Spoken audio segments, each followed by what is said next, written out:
What if I told you that understanding economics could unlock secrets to a better society right here, right now? This information is so powerful. It will change how you view the world around you, making you feel smarter and more connected than ever before. Let's dive into a concept that is absolutely essential for everyone to grasp public goods in microeconomics. Introduction.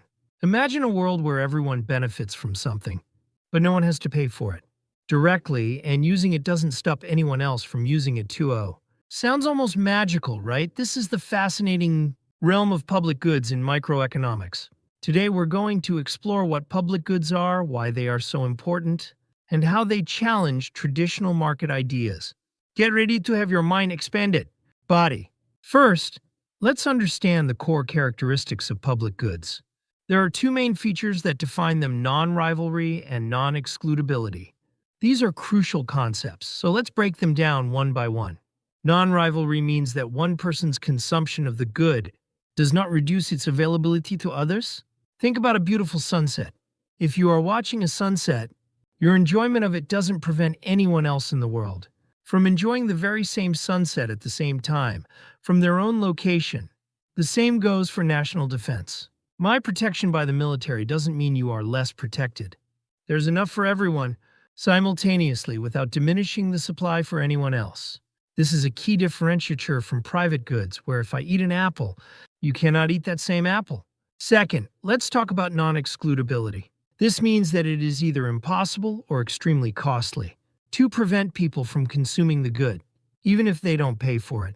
Consider a lighthouse. Once a lighthouse is built and shining its light, it's very difficult to stop a ship from seeing that light and benefiting from its guidance, regardless of whether the ship's owner contributed to the lighthouse's upkeep. Another excellent example is clean air. We all breathe it.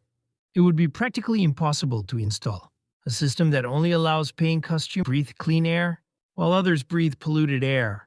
Because of non-excludability, people can enjoy the benefits of the good without paying, leading to a problem called the free rider problem. Now, let's connect these two characteristics. When a good is both non-rival and non-excludable, it is classified as a pure public good. Examples include national defense, street lighting, lighthouses, clean air, and even basic scientific research. These are goods that markets often fail to provide efficiently because of the free rider problem.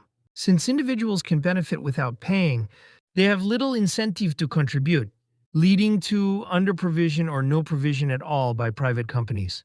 This is where governments often step in. Because private markets struggle to provide pure public goods, governments typically fund and provide them through taxation. Everyone contributes through taxes, and in return, everyone benefits from these essential services. This is a fundamental role of government in an economy, ensuring that critical goods that benefit society as a whole are available to all. Let's consider some examples to solidify our understanding. Imagine a public park. Once the park is open, anyone can walk through it, enjoy the greenery, and use the benches. By enjoying the park doesn't stop you from enjoying it non-rivalry. And it's very hard to prevent people from entering the park if they don't pay a fee. Non-excludability. So a public park fits the definition of a public good. However, it's important to note that some goods can be mixed. A crowded public park might become rivalrous if there's no space left, but the initial design makes it non-rivalrous. Another example is knowledge, particularly basic scientific discoveries. Once a scientific discovery is made public, it can be used by countless individuals and companies without diminishing its value or availability for others. Non-rivalry. And it's difficult to prevent people from accessing and using this information once it's in the public domain. Non-excludability. This is why governments often fund basic research, as its benefits spread far and wide, making it a public good. Moving on, it's essential to distinguish public goods from other types of goods. Private goods, like a slice of pizza, are both rivalrous and excludable. If I eat it, you can't rivalrous, and the seller can prevent you from having it if you don't pay. Excludable. Club goods, like a membership to a private golf club or cable TV, are non-rivalrous but excludable. Many people can watch the same TV channel at once, but only if they pay for the subscription. Common resources like a public fishing ground or a clean lake are rivalrous but non-excludable. If I catch a fish, there's one less fish for you. Rivalrous. But it's hard to stop anyone from fishing in the lake non-excludable. This often leads to the tragedy of the commons, where overuse depletes the resource. Understanding these distinctions helps us categorize goods and understand why markets sometimes fail to provide certain goods efficiently. The unique characteristics of public goods, particularly the free rider problem, make them a classic case of market failure, necessitating collective action, usually through government intervention. Conclusion. So we've journeyed through the world of public goods, uncovering their defining traits of non-rivalry and non-excludability. We've seen how these characteristics lead to the free rider problem, and why private markets often underprovide or fail to provide these essential goods altogether. This is precisely why governments play a critical role in our economies, funding and supplying public goods like national defense, streetlights, and clean air, ensuring that everyone in society can benefit.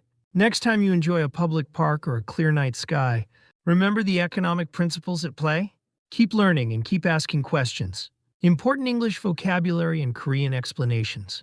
마이크로에코노믹스 미시 경제학 개별 경제의 주체의 행동과 시장 상호작용을 연구하는 학문 분야. Public goods 공공재 모두가 사용할 수 있고 한 사람의 사용이 다른 사람의 사용을 막지 않는 재화. Non-rivalry 비경합성 한 사람이 재화를 소비해도 다른 사람이 소비하는데 아무런 영향을 주지 않는 특성. Non-excludability 비배제성 대가를 지불하지 않은 사람이라도 재화, 사용을 막을 수 없는 특성. Free rider problem 무임승차 문제 재화를 사용하지만 대가를 지불하지 않는 문제. Market failure 시장 실패 시장이 효율적인 자원 배분을 달성하지 못하는 상황. National defense 국방 국가를 외부의 위협으로부터 보호하는 활동. Street lighting 가로등 밤의 거리를 밝히는 등 라이트하우스 등대 배의 항해를 돕기 위해 불을 밝히는 구조물. Clean air 깨끗한 공기 오염되지 않은 공기. Basic scientific research 기초 과학 연구. 특정 응용을 목표로 하지 않고 자연 현상의 원리를 탐구하는 연구. Private goods 사유재 경합적이고 배제적인 재화. Club goods 클럽자의 비경합적이지만 배제적인 재화. Common resources 공유 자원 경합적이지만 비배제적인 자원. Scarcity 희소성 자원의 양이 인간의 욕구보다 부족한 현상. Consumption 소비 재화나 서비스를 사용하는 행위.